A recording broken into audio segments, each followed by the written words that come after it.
একটা গরিব ছেলে, একটা রহস্যময় ভূত, আর এমন এক বন্ধুত্ব যেটা পুরো গ্রামের জীবন বদলে দিয়েছিল।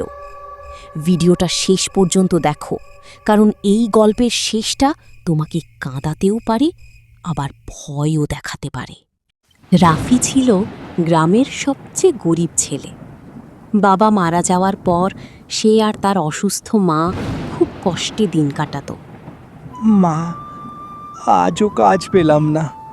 সারাদিন বাজারে ঘুরলাম, কেউ আমাকে কাজে নেয়নি।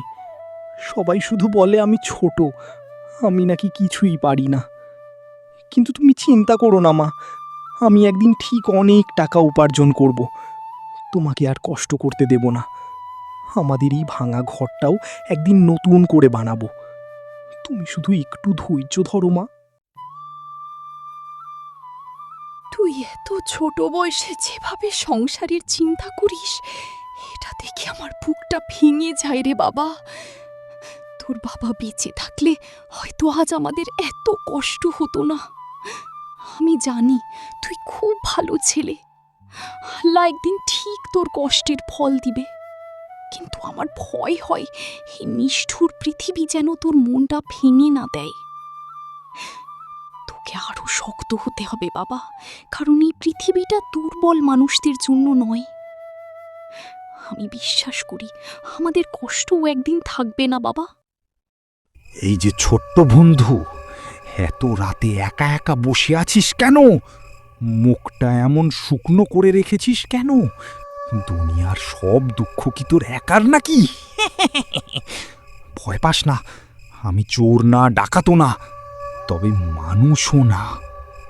অনেক দিন ধরে তোকে দেখছি, তুই অন্যদের মতো খারাপ না বলেই আজ সামনে এলাম। কি কি কে তুমি? সামনে আসো। আমি কিন্তু ভয় পাই না, যদিও একটু ভয় লাগছে।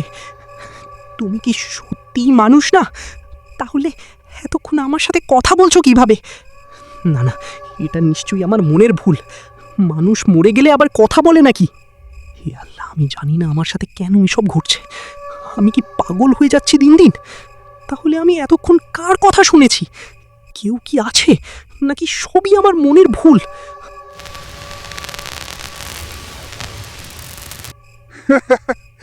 মানুষ না বলেই তো মজা বেশি। আমি একটা ভূত, তবে ভয়ঙ্কর টাইপের না। আমি কাউকে মেরে ফেলি না, শুধু একটু দুষ্টুমি করি।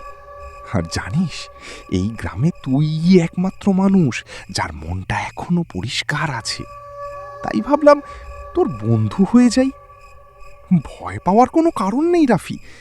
বন্ধু কি বন্ধুর ক্ষতি করতে পারে বলতো? তাহলে আমি তোর কেন ক্ষতি করতে যাব? তুই চিন্তা করিস না, এখন থেকে তোর সাথে সব সময়ই আমাকে পাবি বন্ধু।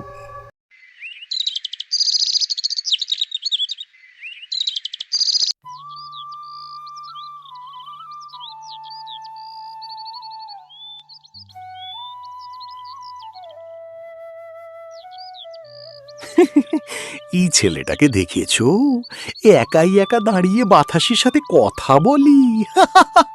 আমি তো অনেক আগেই বলেছিলাম ওর মাথায় সমস্যা আছে। সারাদিন না খেয়ে থাকলে মানুষের মাথা ঠিক থাকে নাকি? দেখো দেখো, আবার ফিস ফিস করছে। আমার তো মনে হয় ওর ভিতরে ভূত ঢুকেছে। আরও কত কিছু যে দেখতে হবে আমাদের এই গ্রামে। আমার তো ওদের দেখলেই কেমন ভয় ভয় লাগে। ওরা হচ্ছে আমাদের গ্রামের অভিশাপ। এই ছেলে বড় হলে আমাদের গ্রামের ক্ষতি করবে, ভালো কিছু করবে বলে মনে হয় না। আপনারা কেন আমাকে নিয়ে হাসাহাসি করেন? আমি তো কারো ক্ষতি করিনি। আমি শুধু শুধু আমার বন্ধুর সাথে কথা বলছিলাম। আপনারা বিশ্বাস করবেন না জানি, কিন্তু সে সত্যিই আছে। সে আমার কষ্টের সময় পাশে থাকে। যখন কেউ আমার কথা শোনে না, তখন সে শোনে। এখন বিশ্বাস করা আর না করা আপনাদের বিষয়। আর আমি এমন কোনো হাসির কাজ করি নাই যে আপনারা আমাকে দেখেই হাসতে হবে।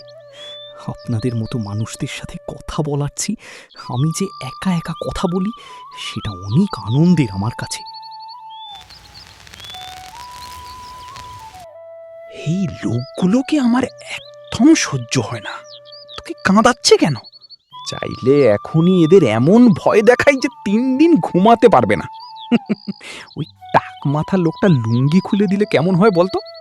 বুড়ো হয়েছে কিন্তু এখনো জ্ঞান বুদ্ধি হাঁটুর নিচেই আছে। ছোটদের সাথে কিভাবে কথা বলতে হয় সেটা মনে হয় জানে না। এদেরকে একদিন এমন শিক্ষা দিতে হবে যেন মৃত্যুর আগ পর্যন্ত আমার দেওয়া শিক্ষা না ভুলে। কি বলিস বন্ধু, এদেরকে একটা শিক্ষা দেওয়া দরকার না?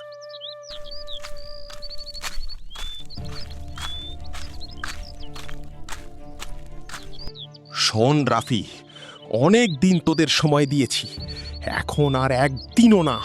কাল সকালের মধ্যে টাকা না দিলে এই ঘর আমি ভেঙে ফেলবো। এই জমি এখন আমার দরকার। তোদের মতো গরিব মানুষদের জন্য আমি ব্যবসা বন্ধ রাখতে পারি না। কোথায় যাবি সেটা আমার সমস্যা না। 2 দিনের মধ্যে আমি এই বাড়ি খালি চাই। যদি তোরা ভালোভাবে যেতে না চাস তাহলে আমি আমার মতো করে তোদেরকে এই গ্রাম ছাড়া করব। আমি মনে করি তোরা এই গ্রাম ছেড়ে চলে গেলে ভালোই হবে। তোদের এই গ্রামে কি আছে? কেউ নেই। তাই বলি তোদের এই গ্রামে থাকার কোনো দরকারও নেই। চাচা, আমাদের একটু দয়া করুন। মা খুব অসুস্থ। এই ঘর ছাড়া আমাদের আর কোথাও যাওয়ার জায়গা নেই। আমি কাজ খুঁজছি, আমি টাকা দিয়ে দেব, কিন্তু আমাদের রাস্তায় ফেলে দেবেন না। আমরা সত্যিই অনেক কষ্টে আছি। আমাকে আর কটা দিন সময় দিন জমিদার চাচা। আমি কাজের জন্য প্রতিদিনই বের হচ্ছি, কিন্তু আমাকে কেউ কাজ দিচ্ছে না। আপনি এ নিয়ে কোনো চিন্তা করবেন না। আপনার সব টাকা আমরা পরিশোধ করব। শুধু আমাদের কটা দিন সময় দিন দয়া করে জমিদার চাচা। আপনিই বলুন, আমি এই অসুস্থ মাকে নিয়ে কোথায় যাব, কার কাছে যাব? এই বাড়িটাই আমাদের একমাত্র সম্বল। দয়া করে আমাদের ঘর থেকে বের করে দেবেন না জমিদার চাচা। রাফি, আজ তোকে একটা সত্যি কথা বলি। অনেক বছর আগে আমিও তোর মতো ছিলাম, গরিব, অসহায়, একা। আমি মানুষের কাছে সাহায্য চেয়েছিলাম, কিন্তু কেউ সাহায্য করেনি। সবাই শুধু অপমান করেছে। একদিন খুব অসুস্থ হয়ে এই বাঁশঝাড়ের পাশেই মারা যাই। তারপর থেকেই আমি এখানে আছি। যখন তোকে দেখি মনে হয় যেন নিজের ছোটবেলাটাকেই দেখছি। তুমি এত কষ্ট পেয়েছ, তবুও মানুষের ক্ষতি করো না কেন? তুমি চাইলে সবাইকে ভয় দেখাতে পারতে, কিন্তু তুমি তো শুধু আমাকে সাহায্য করছো। তুমি ভূত হলেও তোমার মনটা মানুষের চেয়েও ভালো। আমার গ্রামের মানুষেরা তো আমাকে আর আমার মাকে মানুষই মনে করে না, কারণ আমার তো বাবা নেই তাই। আর আমরা হলাম গরিব, অসহায়, তাই আমাদের কেউ পছন্দ করে না, মানুষও মনে করে না। আমাদের গ্রামে মানুষ আছে ঠিক, কিন্তু কারোর হৃদয়ে মনুষ্যত্ব বোধ নেই। আমরা মানুষ হয়ে মানুষদের মূল্যায়ন করতে জানি না।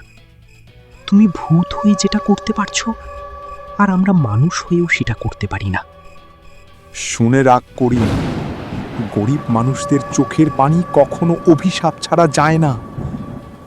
তুই যাদের দুর্বল ভাবিস তাদের কান্নার বিচার একদিন ঠিক হয়। আজ আমি তোকে শুধু ভয় দেখাতে আসিনি, তোকে বুঝাতে এসেছি। ক্ষমতা আর টাকা থাকলেই মানুষ বড় হয় না, মানুষ বড় হয় তার মনুষ্যত্বে। তোর কি মনুষ্যত্ব আছে করিম? রাফি ছোট্ট একটা ছেলে, তার অসুস্থ মাকে নিয়ে একটি ছোট্ট কুঁড়ে ঘরে থাকে। তুই চাচ্ছিস ওই কুঁড়ে ঘরটাও কেড়ে নিতে? বাবা নেই, শুধু মা আছে। কে তুই? আমাকে ছেড়ে দে।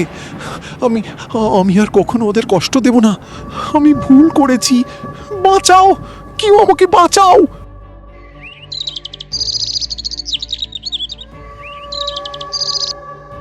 আমার কাজ শেষ রাফি। এখন তুই একা না, গ্রামের মানুষ এখন তোকে ভালোবাসে। মনে রাখিস, মানুষের মন ভালো থাকলে অন্ধকারও তাকে হারাতে পারে না। আর বন্ধুত্ব, সেটা কখনো শেষ হয় না। আমি সব সময় তোর পাশেই থাকব, শুধু চোখে দেখতে পাবি না। না নীর, তুমি চলে যেও না।